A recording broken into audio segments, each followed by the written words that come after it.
Hi guys! Spend a day with me as the most handsome student here in Governor Feliciano High School.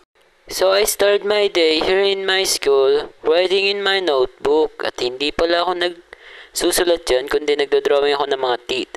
Just kidding! And pagtapos nyon, dumating na nga pala yung sunod na next subject namin, which is called some AP.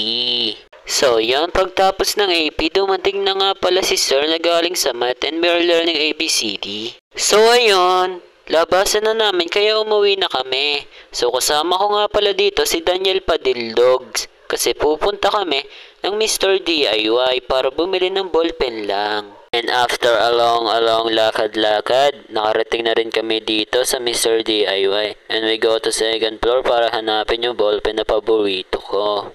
And yung pagtapos namin mahanap yung ballpen na hinahanap ko, we just go into the counter to buy it. And so yun, hinatid ko na nga pala si Daniel Padillogs dito sa kanilang bahay. And after that, nakita ko si ma'am na bumibili dito sa Mango Goyo. Kaya nagpabili na rin ako sa kanya. So I picked the 150 nga lang. So ang tahimik ko nga lang dito sa may upuan nila kasi inaantay ko na yung order ko. And after a long waiting, I just got my order with the mango berry. Napakasarap niya nga hanggang sa lumaki yung mga mata ko at magmukhang adik. And so yan, pumunta nga pala kami kay Dad para tumambay sa kanyang office. And ayun, nandito na ako nakatambay at napakadaming ang tao rito. Kaya nahihiya ako dahil sa kapugian ko. Just kidding!